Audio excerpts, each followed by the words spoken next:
Good afternoon and welcome to our series today on developing business in a virtual landscape. As we take a look at what we have all been through in the last 6 months, Lana and I find it very interesting that there are certain and specific companies that have really taken advantage of our new landscape. You look at Peloton, you look at Zoom, you look at some of the home tutoring businesses that have had exponential growth, and all of them share one commonality, and that's taking a look at the disruption that we're currently all involved in, and instead of being depressed about all of the negativity that comes as a result of it, really looking at the opportunity that may exist.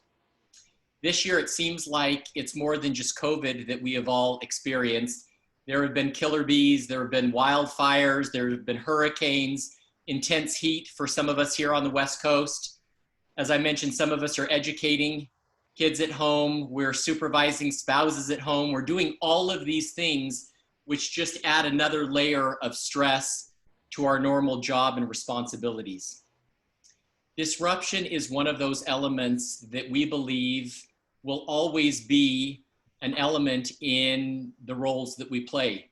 Whether you're an in-house marketing professional or whether you're a practitioner, the next 60 minutes, we really want to give you some excellent ideas on how to better utilize your skills and resources that are available to you in developing relationships, developing business, now that more of the element is virtual. And we want this to be a conversation. So we'll have some polls throughout, and we really want you to be participating within those. And also please use the chat if you have any questions or if you have thoughts as we go through this. Very quickly, just to refresh all of your memories, I'm Jonathan Fitzgarrald, managing partner of Equinox Strategy Partners. For more than 15 years, I was in-house in a business development role at 3 different large firms. And in 2015, I launched Equinox Strategy Partners to essentially bring business development coaching and training to a variety of legal, accounting, and business management firms. And I'm Lana Manganiello. I'm a business development specialist with the firm, a coach as well, and I'm focused on working with accountants and lawyers. I've led business development efforts, both as a rainmaker and as a coach in a variety of professional service disciplines, including financial services and construction. So I tend to bring a different perspective to my work. I've also spent 20 years doing business development personally, so the strategies that I share are not theoretical. These are things that I've utilized myself. Okay, so let's jump into the first of 3 topics that we would like to cover today. The first one is the elevated role of business development. Lana and I believe that anytime there is transition or disruption within a marketplace, clients, prospects, and even referral sources look to trusted advisors for sage advice, for level-headedness, for ultimately solutions that will help them personally and their businesses continue to grow. And one of the elements that we believe has come out of the COVID experience is an opportunity to connect with people more on a one-to-one basis. In times past, many times marketing programs and marketing initiatives will include one-to-many, where maybe it's an article that you're blasting out on behalf of yourself or behalf of one of the practitioners at your firm. Maybe it's a webinar that is being shared. It's one-to-many. And if there's one thing that COVID has taught us, and as a result of all of the feedback that we've gotten from our clients over the last 6 months, the critical role of developing or furthering relationships more on a one-on-one basis tends to be where practitioners are having success. And so as we go about talking about these different ideas from a virtual perspective, just think about what you can do within your individual role to take the experience down to a more personal level where it's more one-on-one and less one-on-many. All right.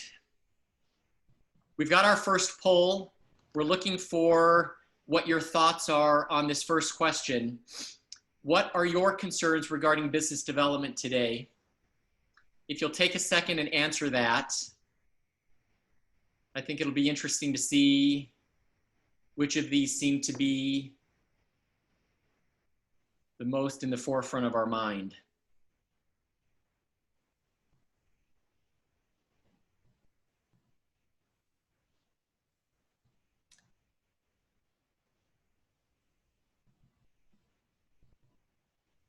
Okay, we'll give you about 5 more seconds to get it in there. Jonathan, I don't want to buck the hypo, but there may not be an appropriate answer. That's true too, Mark. Thank you for mentioning that. But of the ones that we've given you. Don't buck the hypo. Right. Okay, so we'll end this poll.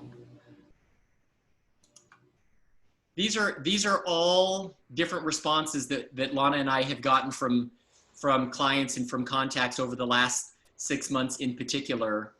And I think they're all valid ones. They're all ones that we're dealing with right now.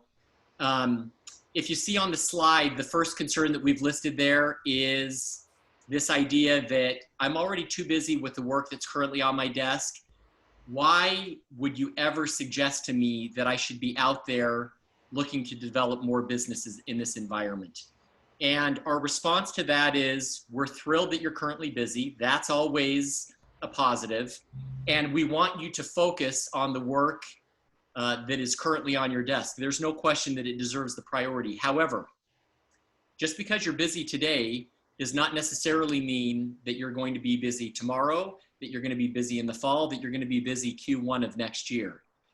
And so constantly having your pipeline filled with different opportunities. And sometimes that pipeline means not necessarily lining up matters and lining up opportunities, but making sure that you're keeping relationships within your network warm so that if you ever do have to rely on them, that it doesn't feel awkward to reach out to someone that you haven't spoken with in 12 months and all of a sudden you now care about them. All of a sudden you want an update on them. If you can keep these relationships warm during any given season, then the outreach seems a lot more genuine, it seems a lot more natural, and you don't have to apologize for not being in contact. The next one that we hear a lot about too is, you know what, things are so crazy right now, and I don't really want to bug people that are in my network. I'm just going to put a pause in my marketing and business development, and let's see what January 2021 looks like. Again, if you're going for that trusted advisor role, trusted advisors don't only pop up when it's convenient to them.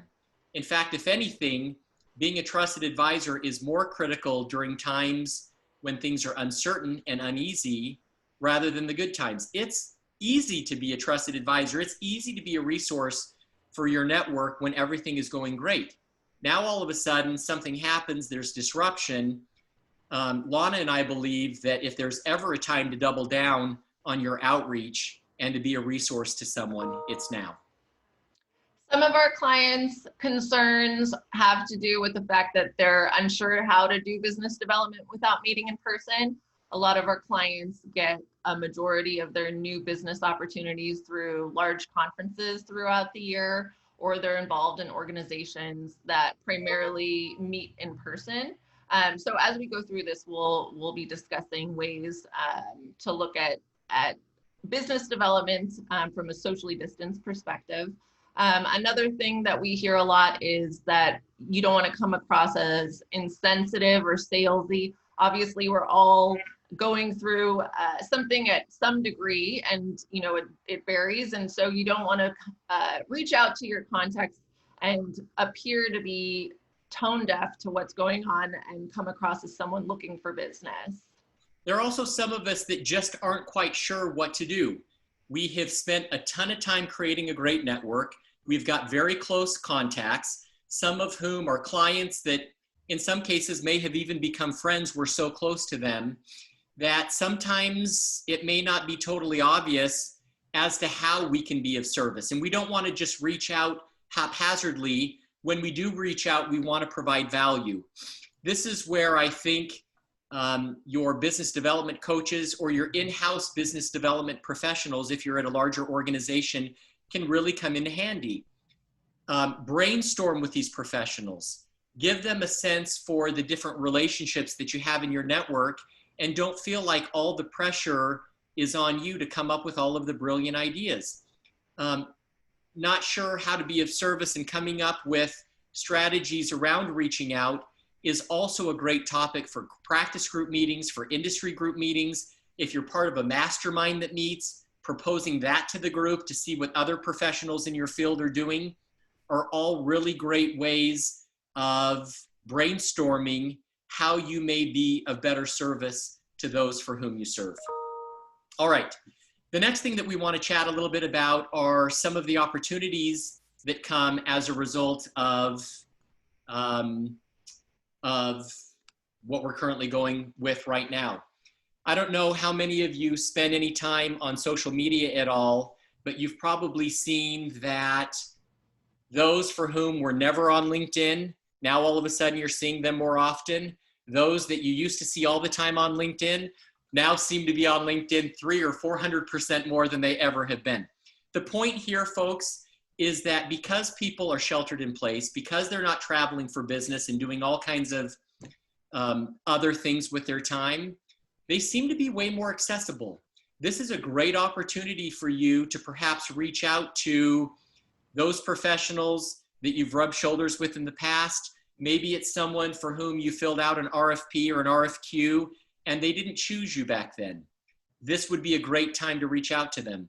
Maybe it's someone who's a prospect on your business plan or someone that you've always wanted to represent, but you've never found a warm introduction into them.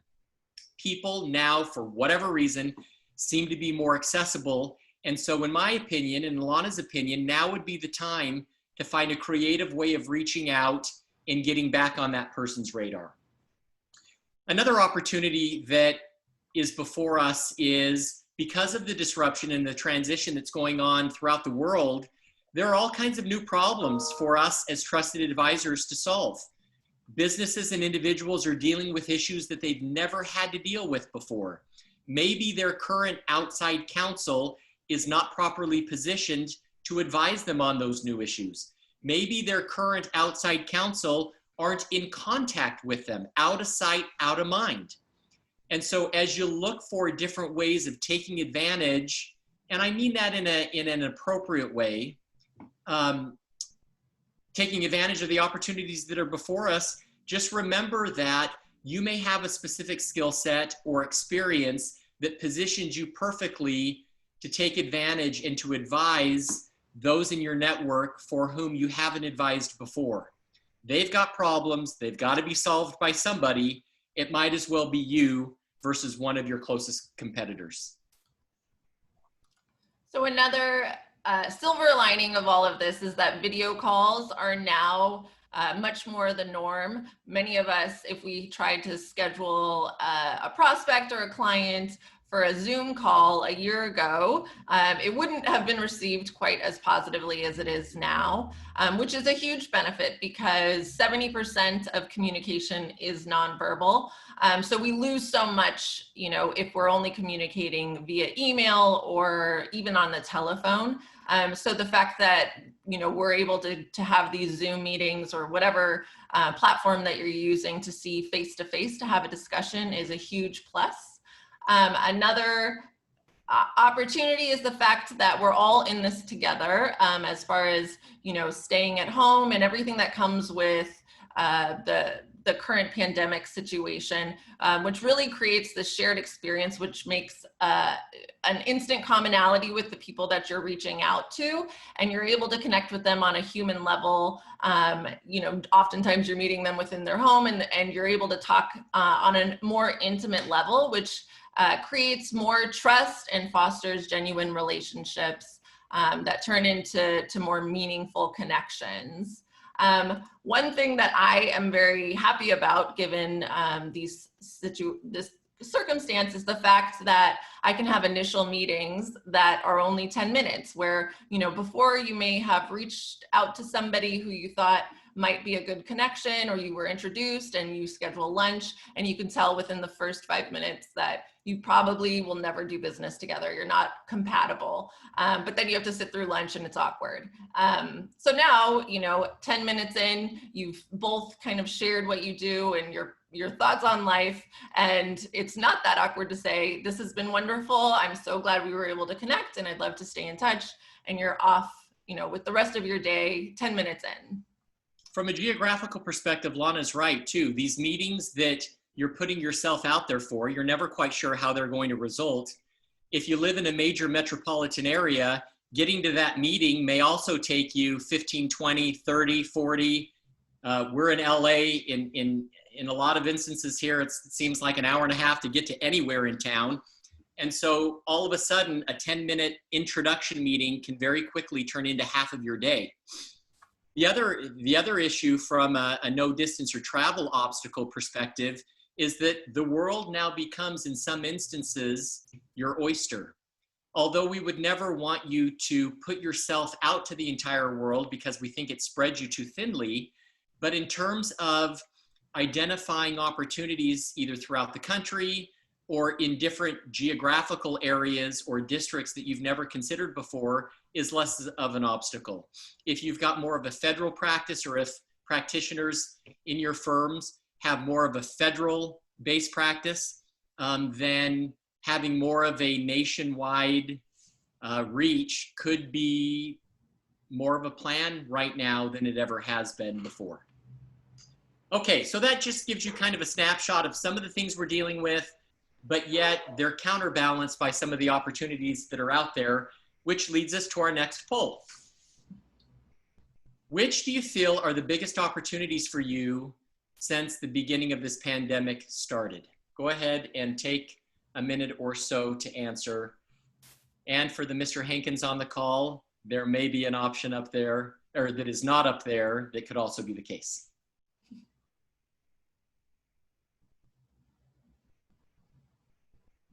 If there's a silver lining particular to you, please share it in the chat.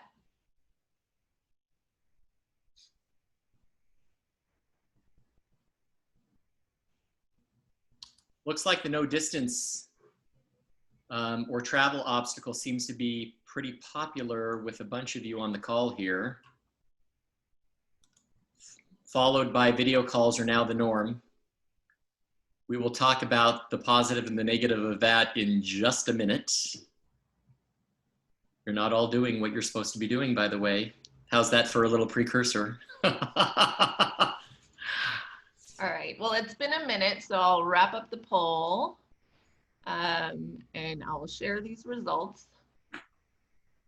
I think essentially one of the things we're getting at here is no matter how quickly we get back to the new abnormal, no matter when that happens, how much of the normal will truly be back to how it was, let's say the end of last year, business has changed forever.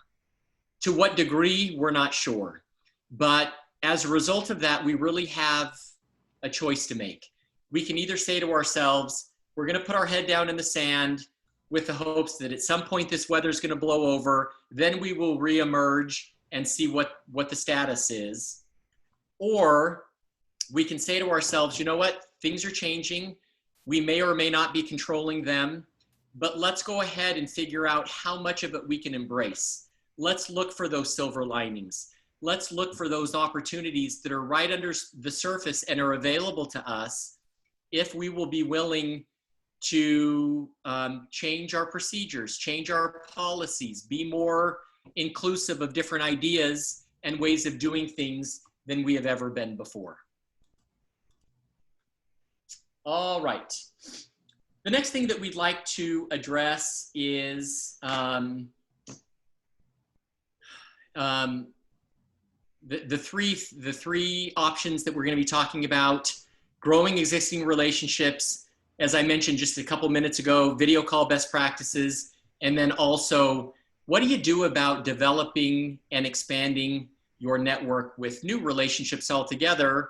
And what are some of the challenges of that now that many of us have to do it virtually? One of the first things that we have to remember, and this is really more of a refresher for you than something new altogether, is keeping the clients and the relationships that you have right now is the quickest way to revenue. It's the quickest way to continuing to be productive and to have steady flow. A lot of times as business development trainers and coaches, and for some of our competitors, we're constantly beating our clients over the head with look for new relationships, look for new avenues to pursue business, when in fact there could be a tremendous amount of work with the current clients and the current relationships that we have. So never forget that your best opportunities are likely to come from those for whom you already know. They know you, they like you, they trust you. They're likely willing to keep you busy if you'll do a good job staying in contact with them. So the second category that we want you to make sure you're paying attention to as you're considering how to develop your existing relationship is leveraging your current network. So you've spent your career building your network. It's critical that you pay attention to and foster those relationships, because when you're staying top of mind with your current contacts, that's the only way you're going to uncover direct and indirect opportunities, along with referrals to potential clients and to referral partners. The third one that we have up here is how do we expand work with current clients? As part of our coaching and training, we're constantly encouraging our clients to look for opportunities to expand current relationships. That may either be within their area of specialty, or maybe it's by suggesting work that one of their colleagues could do. It could even be suggesting someone outside of the firm too. You're continuing to provide value. You're continuing to show to that client that you're relevant and you're thinking about their business. And we will share with you a few different ideas during our call today about how to exactly do that. But definitely developing and furthering the relationships that you have right now is the first key to think about. So studies show, go ahead, Lana. Well, I was just going to mention that studies show that repetition leads to familiarity and likability. So the higher the frequency of your touches, the better, because people work with and refer professionals that they like. You'd be surprised how many times we'll meet with a client, business manager, lawyer, accountant, and we'll go over kind of a list of the most important contacts that they have in their network. And I'll ask quite frequently, how often are you in touch with any of these people? And as we go through the list, someone will mention, well, I see her at a conference once a year, or I met with him 4 years ago when I had taken a family vacation back to the East Coast and I wrapped in a couple of business meetings. Folks, with as busy as people are right now and with as noisy as the environment is, you can expect someone to think of you, cannot expect someone to think of you when you see them once a year or when the last time you visited them was 4 years ago. It's not always the most competent professional that gets hired. It's oftentimes the professional that gets hired or referred that is top of mind in someone's network. And so just remember, you know, this idea, particularly for in-house marketers that are meeting with their practitioners, when that practitioner comes back and says, I saw that person 2 years ago at such and such a conference, continue to encourage them to check in. If they have absolutely no reason to do it, then it's just an update. Hey, would love to jump on a 10-minute Zoom with you and get an update about your practice, get an update about the firm, get an update about something specific that all of us are dealing with right now. But look for that opportunity to connect and get back top of mind with those individuals in your network that are absolutely critical to its success. Okay, so now we'll get into ways to stay top of mind.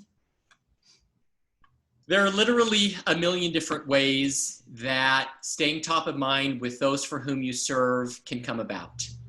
A lot of times, Lana and I like to encourage our clients to do things that are within their comfort zone, that they're actually excited about doing.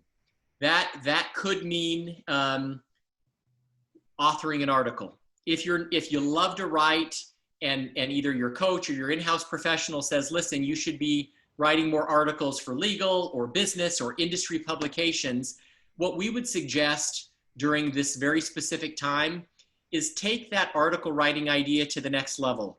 Instead of you being the solo byline on that article, reach out to your network. Maybe there's a referral source that swims in the same pond that you do, that would have a different perspective that you can include into your article, and co-author the article together. Maybe there are a couple people on your prospect list that you're looking to be more relevant to, that you would love to spend some more time with, but you look for a reason to do it. Invite them to participate on a webinar with you or with your firm. If it's a client alert that you're drafting, maybe include someone else's perspective in it. It could be a colleague. It could also be someone from outside of your firm. But really taking a look at everything that you're doing and asking yourself, who else within my network can I include to take this activity up a notch? Yes, it may be a little more time intensive. Yes, it may take a little bit more coordination, but folks, the more you can get others involved in what you're doing, the more they'll have skin in the game, and the more they'll be willing to also share some of that with their network as well. So in so doing, you're not only servicing your network, but you're expanding your visibility outside of those for whom you know. The collaboration is definitely something that we see that's underutilized, because as Jonathan said, it's a great way to bolster your relationship with the collaborator. You're upping your credibility, and again, getting exposure to that collaborator's network could be very meaningful for you.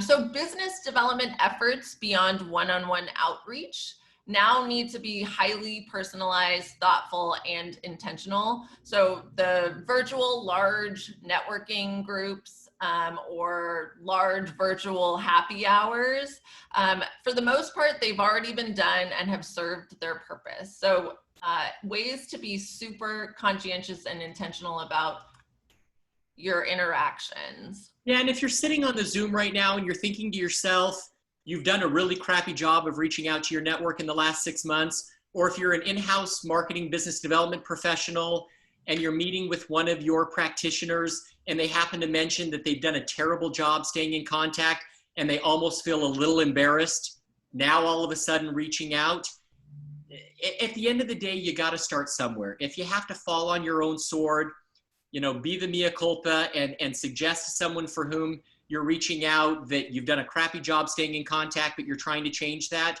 There's no time like the present to do it. Waiting 6 more months is not going to get any better. And so if you do feel a little guilty about that, start as soon as this video call is over. And for the most part, any of our clients that Lana and I have suggested be very proactive about reaching out to, whether it's someone that they spoke to 2 weeks ago or someone from law school that they haven't contacted in 20 years, we have yet to have a client come back and say, oh my God, you guys, that was a total disaster. I can't believe you advised me to do that. More often than not, in fact, I can't think of a negative experience right now. More often than not, our clients come back and say, oh my God, the other person was so appreciative that I reached out. They found it to be so thoughtful. We had a great time catching up. And you as the person that initiated that, it also builds your self-confidence. It also refreshes your energy so that not everything that we're dealing with is doom and gloom, I should probably say. It can do as much for your mental health as it can for others that you're reaching out and being a resource to. Okay, our next slide is, the purpose of it is to give you a few ideas on really intentional and thoughtful ways of reaching out. Lana mentioned earlier in the video call that being more intentional with individual people in your network seems to be what is perceived to be the best right now and what ends up in more work or more referrals.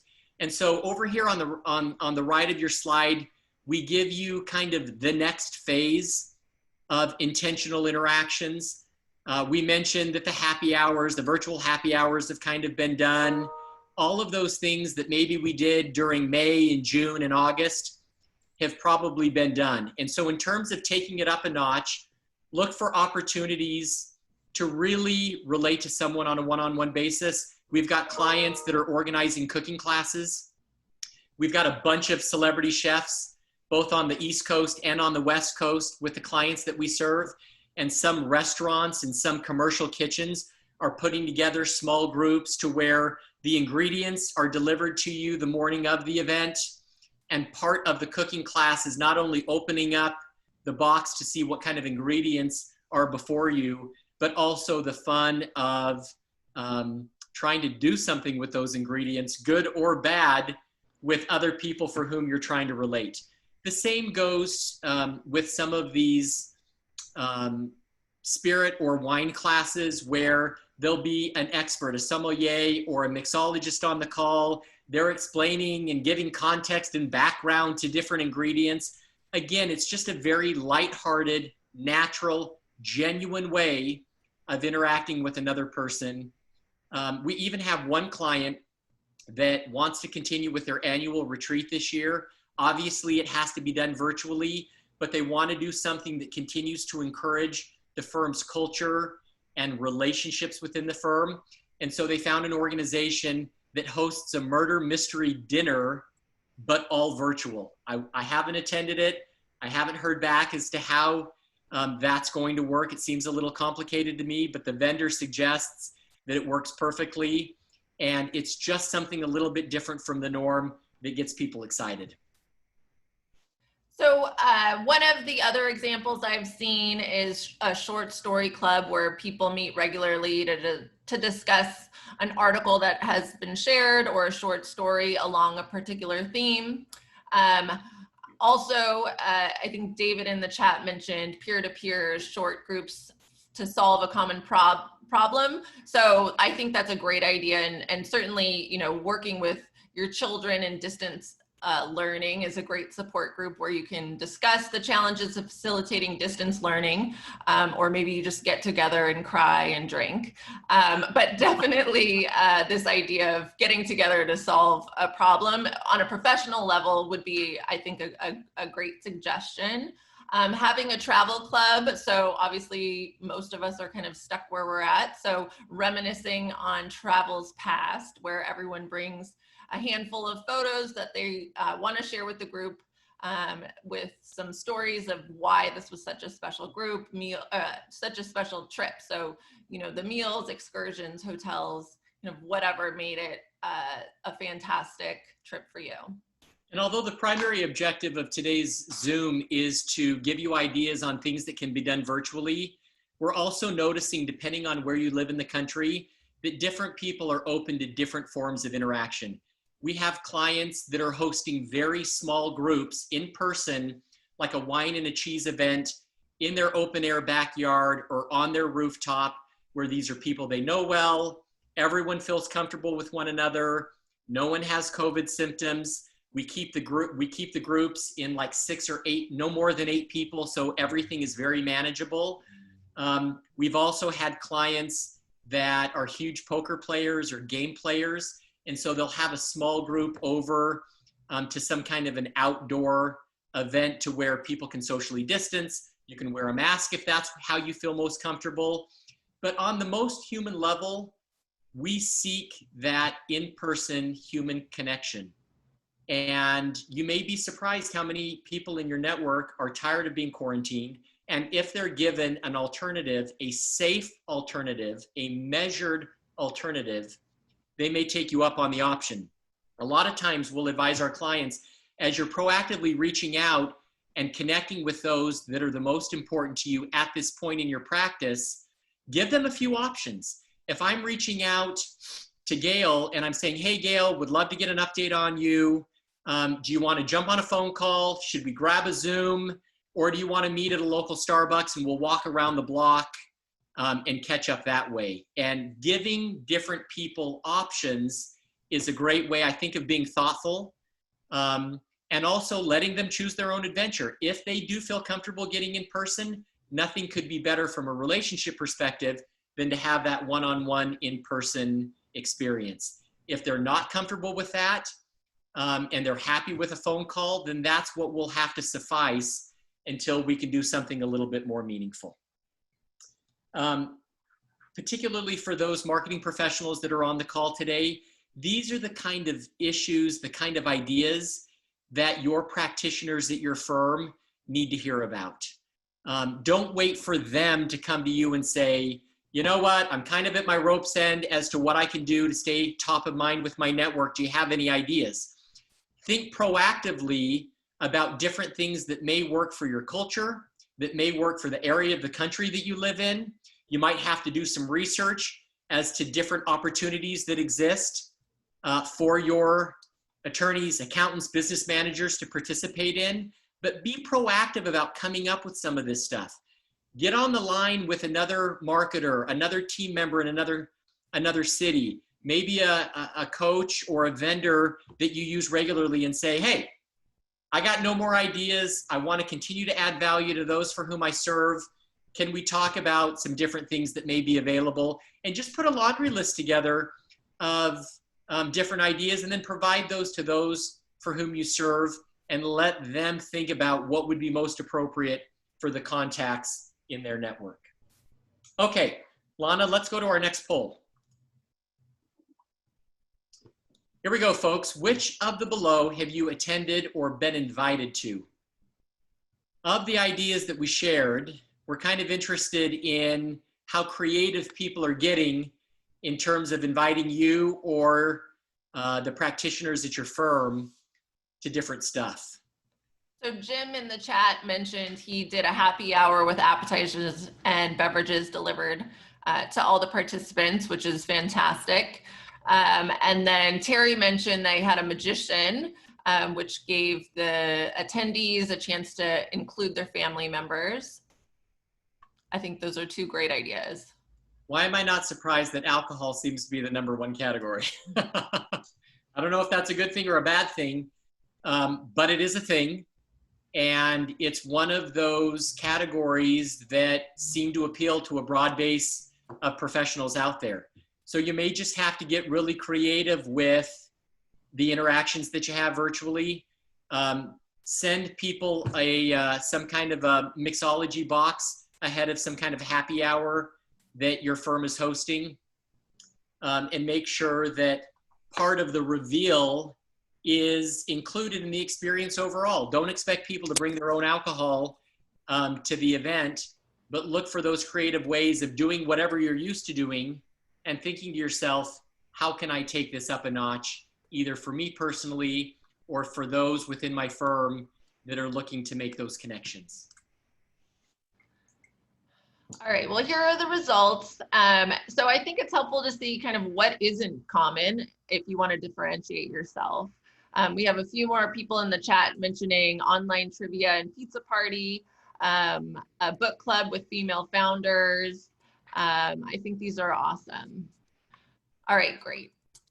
Yeah, and what I mean by part of the reveal, folks, the experience of everything that we're suggesting here, from reaching out to people ahead of time, asking them what kind of Chardonnay they want to drink at the cooking class, to understanding what's going to be packed in their little beverage box. Have the entire start to finish be part of the activity that you're proposing. Not everything has to be totally prepared and ready for someone once the virtual interaction starts. Let some of the logistics and some of the housekeeping issues, if you want to call them that, be part of the overall interaction. People really seek genuine, authentic experiences right now. And part of that preparation is super, super authentic to the experience. Okay, now let's review some ideas in terms of, you got this network, you're looking for different ways of staying top of mind, letting them know that you're a resource, keeping it fresh, keeping it relevant to them so that they don't get bored with your outreach or think to themselves, why the heck am I hearing from this guy again? One of the opportunities that are before you is for your practitioners to think about needs that people in their network are going to have before those people contact the practitioners. If you've got lawyers that do real estate transactions, once this PPP money ends, you know that there are going to be tenants that can't pay their bills. Get ahead of that if you haven't already. You know that people are going to have healthcare issues. You know that people are going to have childcare issues. All of these things can be thought of ahead of time if you'll get your group together and brainstorm as a practice or as an industry, what are our clients and contacts and referral sources likely to be experiencing 30, 45, 60 days from now, and how do we get in front of that with them? If they have to contact you, you've waited too long to be a true resource to people in your network. And so I don't think that all of the anticipation, all of that weight has to be borne by you individually. Get a group of people together and brainstorm what may be coming down the pike, and then get that webinar put together, get that article written, get that client alert together, find other people in the business community that can nicely round out the topic so that it's not just law, or it's not just accounting, or it's not just business management, but you try to give people kind of a holistic perspective as it relates to whatever the topic is. Also remember, within your firm, if you're in a bigger organization, you got tons of bright colleagues in different practices who serve different industries and different size clients. Encourage them and enlist them in the cause as well. This doesn't just have to be exclusively about you. And then be proactive about reaching out. Make sure that your outreach is timely. Make sure that you're not suggesting strategies now that you should have been suggesting in March. All of these things move very quickly, and so it's not often that you can sit on something for too long. If your in-house business development or marketing person comes to you with a suggestion, don't put them off for a month or 45 days. Circle the wagons, circle the resources, and find ways to get it off the ground. I think on the proactive side as well, there's things that we can't predict. You know, maybe you have clients affected by the fires. Making sure you're the first one to make those phone calls versus, you know, spending your time getting the white paper or the client alert out is going to be much more effective. So you want to be the one making those first calls when something unexpected happened. So the next thing is being prepared. You know, we want to avoid awkward conversations. So before your calls, do your best to be prepared. So that you sound informed and have talking points. Easy topics to keep the conversation going. I think it's important to do a quick Google search or look them up on LinkedIn to see what's happening, what's the latest going on with them. So, you know, maybe they're raising money for Alzheimer's, or they were recently quoted in the Business Journal. Noticing these things and bringing them up will make your contacts feel like you care about them and you're paying attention, and it'll give you easy things to talk about. It's helpful to a lot of times on those outreach, we're always worried and full of anxiety as to what we're going to say kind of at the beginning of the interaction so that we come across as human and we're not tone deaf. All of that preparation, folks, will give you great fodder for coming up with something that's a little better than, geez, are you close to a fire right now? Geez, are your lung burning because of all the ash and the bad air quality? That kind of stuff is, I guess, okay at a very basic level.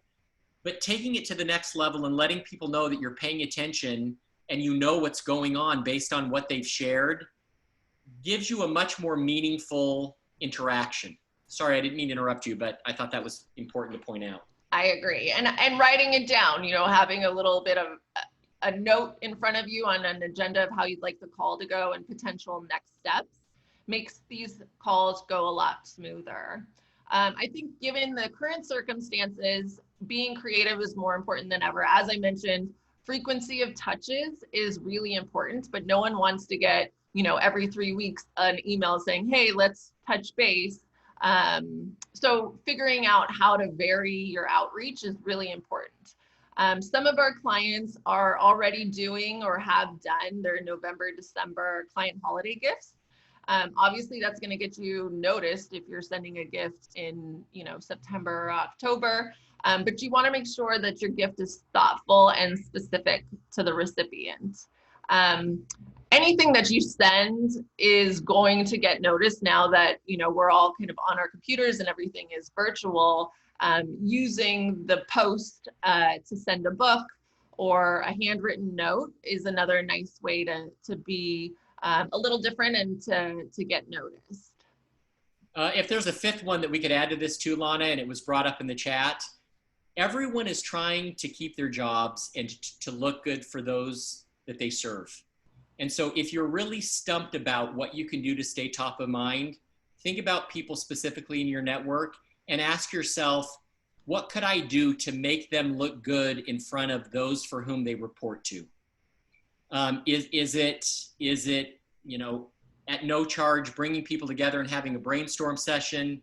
Is it some other solution that you can provide, an article that you can forward, some kind of a white paper or report that could be important to that business? Maybe it's benchmarking and letting them know, listen, for other companies of your size in your industry, this is what they're currently experiencing. How are you calibrating that? Are you better than them? Are you worse off than them? Are you kind of right there in the middle? Thinking about what would look others in your network look good will always give you ideas on how to stay top of mind. And Samina asked in the chat, which I think is a good question, how do you ask people for their home address? Because obviously, you know, you don't want to send your edible arrangements to an office that nobody goes to.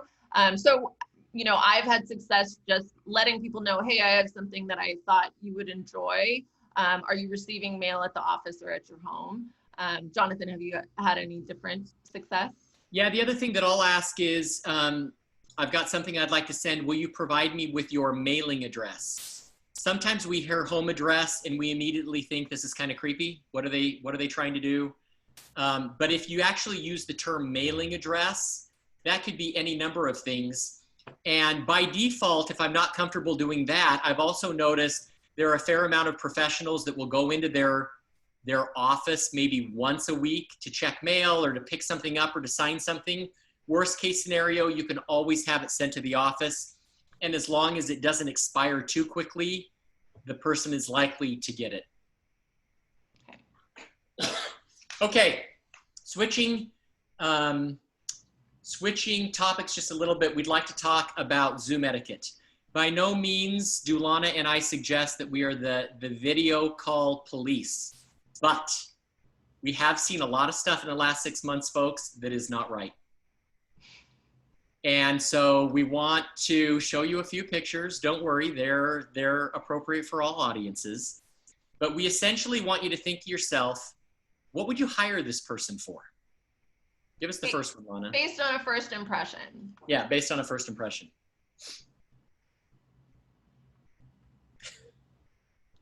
So here we have somebody dressed in a suit and tie with a tropical background. This is one of those video backgrounds. So the trees are waving behind him on this beautiful island location. All right. Next one. Here we have a tiny little man. Either the grass in his backyard has not been mowed in more than 6 months, or the proportions are all wrong here. So what would you hire him for? I love these coming in. Yeah. Okay.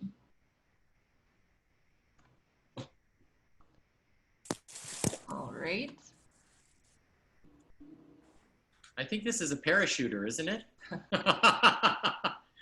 You've got a very dark background. You can't see the person's face. The perspective behind him or her, whoever it is kind of interesting. It's really more distracting than anyone else. Yeah, I think Hitman is probably this person's best choice. Good point. So this is, you know, this is a decision that somebody made as far as the lighting and the background. And we're really just looking at kind of what this means to you when you see this as your first impression. Okay. And here's the final one that we want to bring up. Someone that is clearly in their residence. They seem to be animal lovers.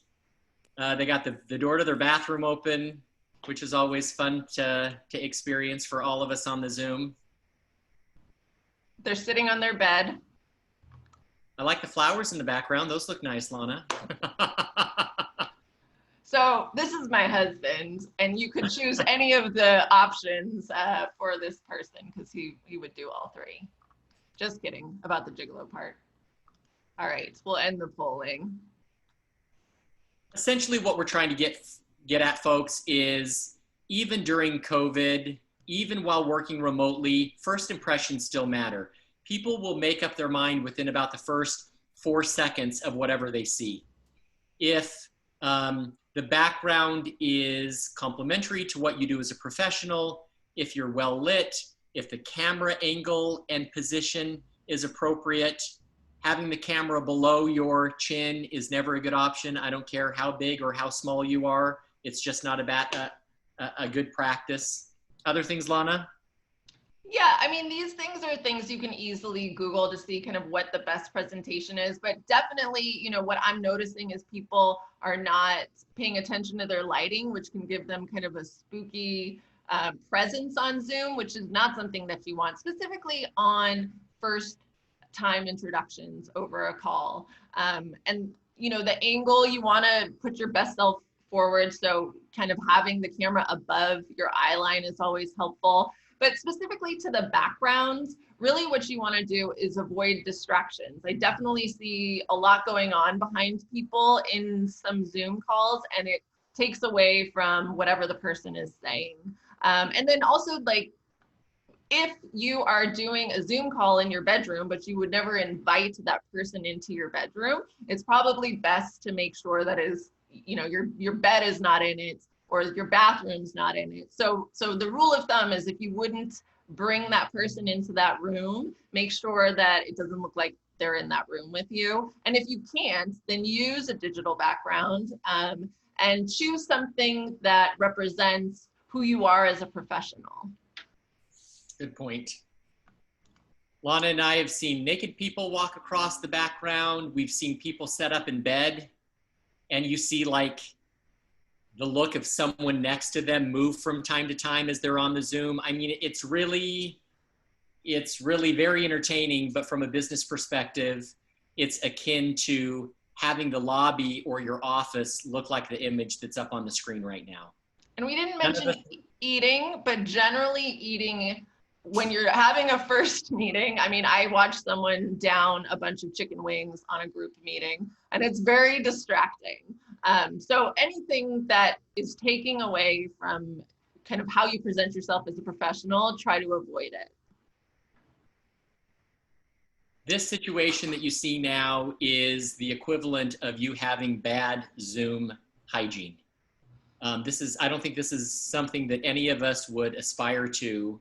And even though you work in a very casual environment or your clients don't expect things to always be totally professional. I was on a call the other day with a client, and she said, well, I work with a bunch of movie people that are in shorts and t-shirts. You know, they don't want me to show up in a suit. I get all of that, but you need to look like the professional that you are.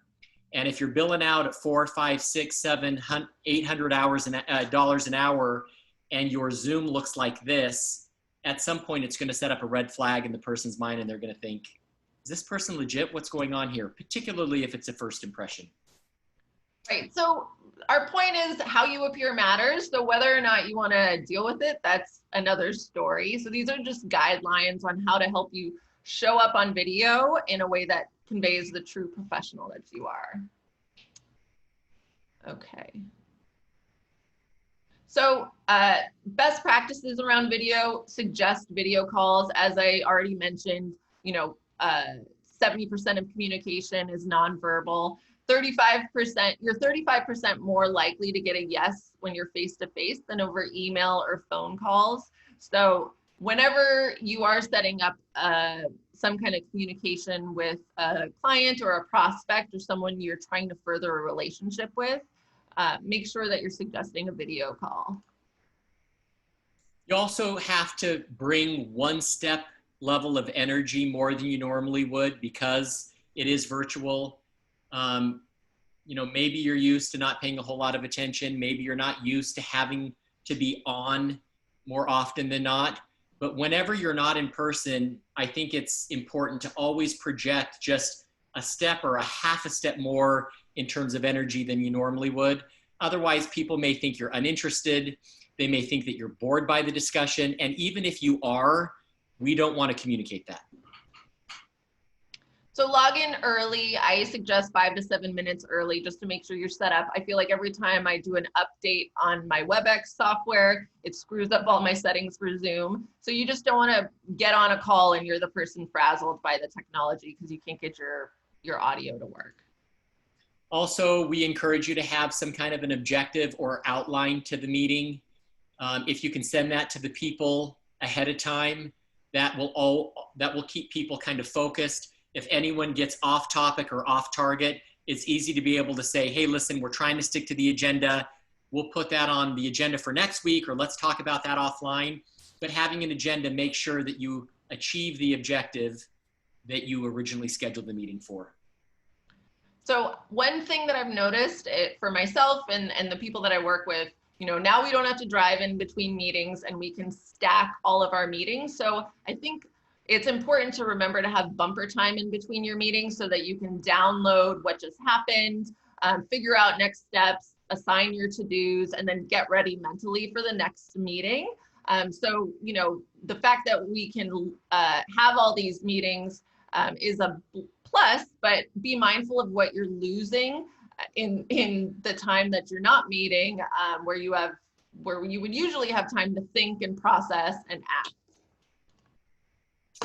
The last point that we want to make before we close is this idea of how do we initiate a new relationship altogether when most of us are virtual? The times of just running into somebody at a networking event or just running into them at the office or going to a restaurant in between meetings or something like that just doesn't seem to happen anymore. Going to a conference, going to some kind of a formal annual networking event that you're used to attending just doesn't happen. And so let's talk, Lana, about a few ways that we can continue to introduce people into our network and be a resource to someone new altogether. Right. So initiating new relationships is definitely one of the most challenging thing people are finding in today's marketplace. So the first step is identifying who your target professional is. The more narrow that person is, the better. So when you're hyper specific, it's a lot easier to figure out how to connect with that person. So if I'm a cyber law attorney and I want to focus on hospitals and their data protection, figuring out who the decision makers within a hospital organization is going to make it a lot easier for me to find those individuals or get introductions to those types of people. Yeah, and asking for introductions from people that you know well is a great way of expanding your network. Having that, for lack of a better term, relationship broker be the one to say, hey, Jonathan, I want to introduce you to Lana. Lana, Jonathan does X, Y, and Z. We've known each other for a number of years. Our families have even vacationed together from time to time. By the way, Jonathan, Lana does X, Y, and Z. And here's why I think the two of you should meet. If you as the relationship broker can do that, other people will start doing it for you too. And you'll start to notice that your sphere starts to expand with people who you've never met in person, or maybe you've seen across the room at a prior event. But now we're starting to solidify some of those contacts and you're getting a foothold in to them as new relationships.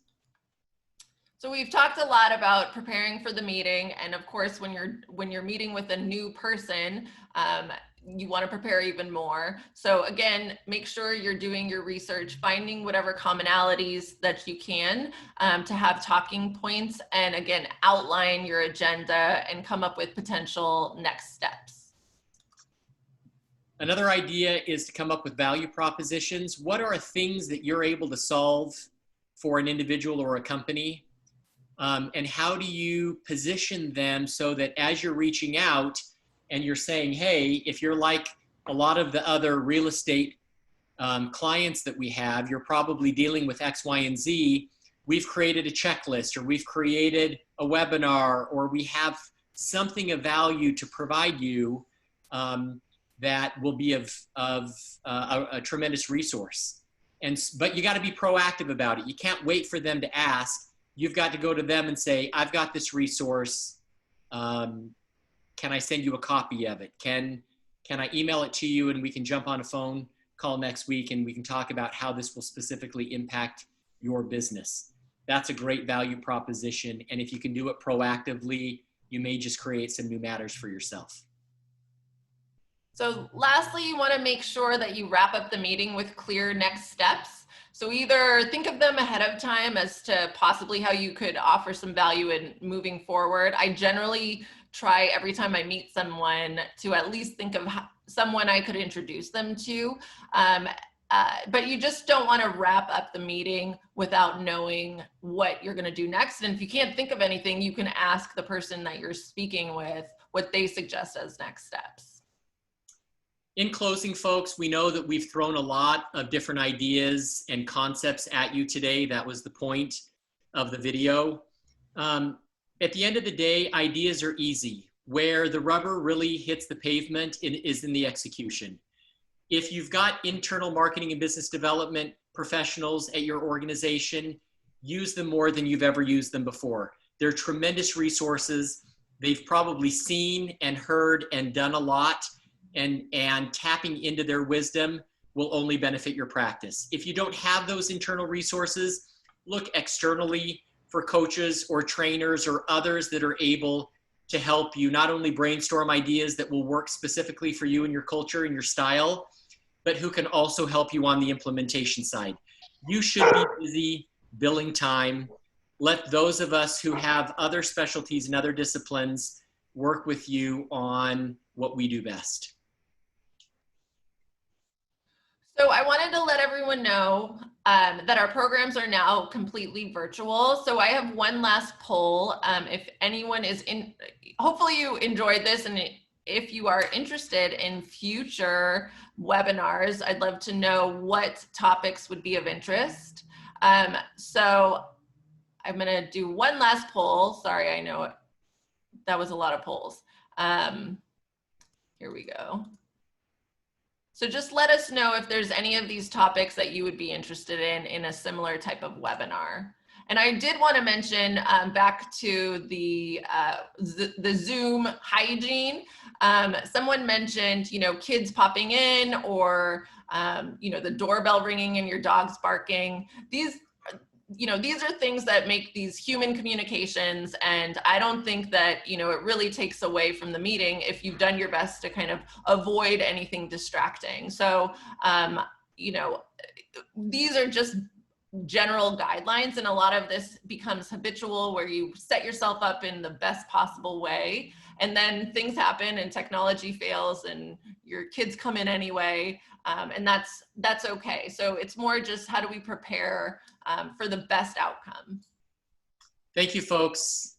Have a great remainder of the day. Appreciate your time.